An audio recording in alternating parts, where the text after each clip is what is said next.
فلسطینی اتھارٹی کے وزیر اعظم کا عارضی کیمپوں کے قیام کو مسترد کرتے ہوئے بے گھر ہونے والوں کی گھروں کو واپسی کا مطالبہ۔ برطانوی وزیر اعظم نے وزیر داخلہ سویلا بریورمین کو برطرف کر دیا۔ امریکی صدر آج وائٹ ہاؤس میں انڈونیشیا کے صدر کے ساتھ اسرائیل حماس جنگ پر بات چیت کریں گے۔ وائس آف امریکہ واشنگٹن سے اہم خبروں کے ساتھ سعدیہ زیب رانجھا۔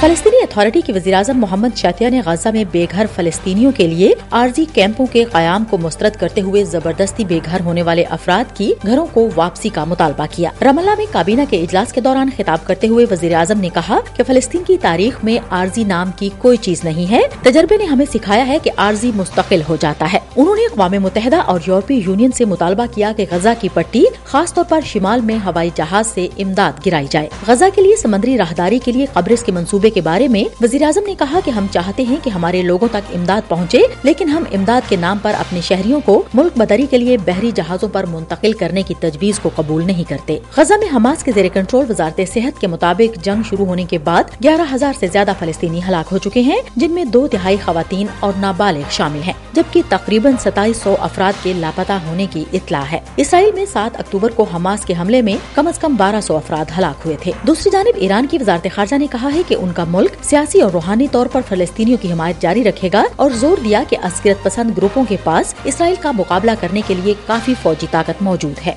حمایت سیاسی و معنوی خود به طور جدی ادامه خواهیم داد۔ خوشبختانه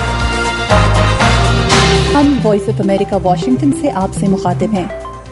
برطانوی وزیر اعظم رشی سنک نے وزیر داخلہ سویلا بریورمین کو برطرف کر دیا اور ان کی جگہ موجودہ وزیر خارجہ کو تعینات کر دیا ہے اور سابق وزیر اعظم ڈیوڈ کیمرون کو وزیر خارجہ بنا دیا ہے۔ سویلا نے پولیس پر فلسطینیوں کے حامی مظاہرین کے ساتھ نرمی برتنے کا الزام لگایا تھا۔ سنک پر سویلا کو برطرف کرنے کے لیے دباؤ تھا، جو کہ گورننگ کنزرویٹو پارٹی کے سخت گیر موقف رکھنے والے اراکین میں تفرقہ پھیلانے والی شخصیت کے طور پر جانی جاتی ہیں۔ گزشتہ ہفتے پولیس پر ایک انتہائی غیر معمولی حملے میں سویلا نے کہا کہ لندن کی پولیس فورس فلسطین کے حامی ہجوم کی جانب سے قانون شکنی کو نظر انداز کر رہی ہے۔ انہوں نے غزہ میں جنگ بندی کا مطالبہ کرنے والے مظاہرین کو نفرت پھیلانے والے قرار دیا۔ اتوار کو لندن میں انتہائی دائیں بازو کے مظاہرین کی پولیس کے ساتھ ہاتھا پائی ہوئی۔ ناقدین نے سویلا پر تناؤ کو ہوا دینے کا الزام عائد کیا۔ صدر جو بائیڈن آج سے پہر کو وائٹ ہاؤس میں انڈونیشیا کے صدر جوکو ویڈودو سے ملاقات کے دوران غزہ کی جنگ پر مسلم دنیا کے خیالات سننے کے لیے تیار ہیں۔ ویڈودو سفارتی تعلقات کو جامع اسٹریٹجک پارٹنرشپ تک بڑھانے کے لیے واشنگٹن میں ہیں۔ دونوں رہنما تنازع پر ایک دوسرے سے مختلف آرا رکھتے ہیں۔ صدر بائیڈن کی اسرائیل کے لیے، جبکہ ویڈودو غزہ کی غیر متزلزل حمایت کے ساتھ فوری جنگ بندی کا مطالبہ اور اقوام متحدہ کے ایک کمیشن کی حمایت کرتے ہیں، جو اکتوبر کے بعد سے دونوں جانب سے مبینہ طور پر جنگی جرائم کے ارتکاب کے شواہد اکٹھے کر رہا ہے۔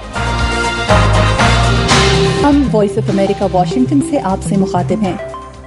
غزہ میں حماس کے خلاف اسرائیل کی جاری جنگ کے تناظر میں بڑھتی ہوئی یہود دشمنی کے خلاف پیرس میں 1 لاکھ سے زائد افراد نے مارچ کیا۔ وزیر اعظم الزبتھ بارن اور سابق فرانسیسی صدور بائیں بازو کے کئی جماعتوں کے نمائندوں کے ساتھ ساتھ انتہائی دائیں بازو کے رہنما بھی فرانس کے دارالحکومت میں اتوار کے اس مارچ میں شریک تھے۔ احتجاج کے راستے پر 3000 پولیس اہلکار تعینات کیے گئے۔ فرانسیسی حکام نے اسرائیل پر حماس کے حملے کے بعد سے یہود مخالف 1000 سے زائد کارروائیوں کا اندراج کیا ہے۔ فرانس نے بڑے پیمانے پر فلسطینیوں کے حامی مظاہروں پر پابندی لگا دی ہے، حالانکہ فلسطینی حامیوں نے گزشتہ ہفتوں میں فرانس کے کئی شہروں میں مارچ کیا ہے۔ دنیا بھر میں اقوام متحدہ کے کمپاؤنڈز پر پیر کو پرچم سرنگوں رہے، جبکہ عملے نے اسرائیل اور حماس تنازع کے دوران غزہ میں ہلاک ہونے والے ساتھیوں کی یاد میں 1 منٹ کی خاموشی اختیار کی۔ بینکاک، ٹوکیو اور بیجنگ کے دفاتر میں بھی اقوام متحدہ کا جھنڈا سرنگوں کر دیا گیا۔ نیو یارک کے بعد اقوام متحدہ کے دوسرے سب سے بڑے ہیڈ کوارٹر جنیوا میں اقوام متحدہ کا جھنڈا سرنگوں رہا اور 193 رکن ملکوں میں کہیں بھی اقوام متحدہ کا جھنڈا نہیں لہرایا گیا۔ فلسطینیوں کی حمایت کرنے والی اقوام متحدہ کی ایجنسی UNRWA نے جمعے کو اعلان کیا ہے کہ جنگ کے آغاز کے بعد سے غزہ کی پٹی میں اس کے 100 سے زائد ملازمین ہلاک ہو چکے ہیں۔ اس کے ساتھ ہی اہم خبروں کا یہ بلیٹن اب ختم ہوتا ہے۔ سعدیہ زیب رانجھا اور ایڈیٹر بہجت جیلانی کو اجازت دیجیے۔